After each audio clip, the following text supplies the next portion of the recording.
տանից դուրս գալուց առաջ ամեն առավոտ խմում եմ 1 բաժակ կաթ, բայց երբեք չեմ մտածել, թե ինչ որակի կաթ եմ խմում։ Որքան է կաթի անվտանգության աստիճանը, կաթ եւ որակ համատեղելիության մասին այսօր կխոսի ֆիզիկո-քիմիական բաժնի թունաբան Հեղինե Ղարիբյանը։ Բարի առավոտ։ Հեղինե, սպառող խանութում որոշում եք կաթ գնել։ Որոնք են այն ամենակարևոր պայմանները, որոնց պետք է հետևել։ Առաջին հերթին գնորդը պետք է ուշադրություն դարձնի տարայի ամբողջականության վրա։ Տարայի վրա պետք է չմաքրվող ներկով կամ հատուկ պիտակներով մակնշված լինի մթերքի անվանումը։ Ասենք նաև որ պարզ տառերով գրված լինի։ Այո, ընթերնելի տառերով գրված լինի մթերքի անվանումը,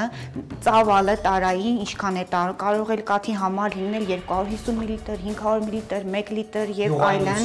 անպայման յուղայնությունը, արտադրման ամսաթիվը եւ պահպանման վերջնական ժամկետի ամիս ամսաթիվը,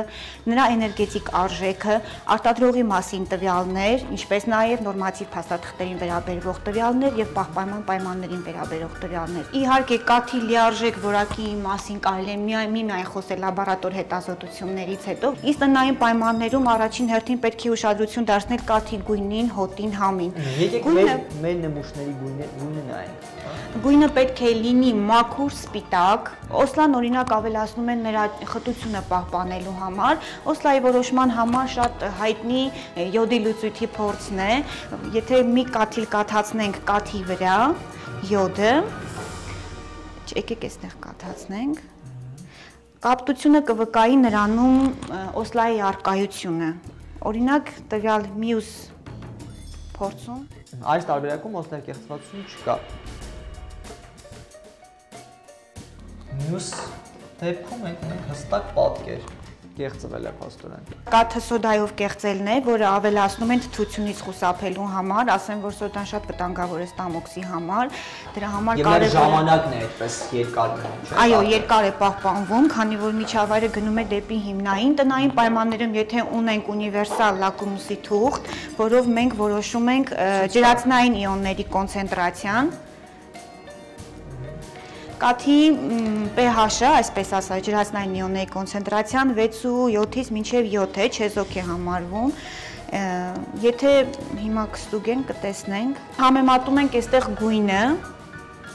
նայեք մոտ է 7-ին, 7-ը համարվում է չեզոք։ Վստահ եմ սպառողներին հետաքրքրում է նաև, թե որքան է կաթում յուղայնությունը եւ որքան պետք է լինի։ Տնային պայմաններում նորմալ կաթի յուղայնությունը որոշելու համար կարելի է հեշտ փորձից օգտվել, վերցնենք ֆիլտրաթուղթը եւ կաթացնենք նրա վրա 1 կաթիլ կաթ, այնուհետև հետևենք կաթիլի չորացմանը եւ նրա շուրջը թողած շրջանագծին։ Եթե կաթը նոսրացված չէ ջրով, նա իր շուրջը թողում է փոքր հետք։ Իսկ որքան որ կաթը նոսրացված է ջրով, նրա շրջանագիծը հետքը ավելի մեծ է եւ ավելի շուտ է չորանում։ Իսկ եթե նոսրացված չէ, ավելի ուշ կչորանա։ Փաստորեն եւ մեծը հետքը եւ բավական տարածվել է։ Այո, կարելի է ասել, որ այստեղ նմուշի կա ջուր։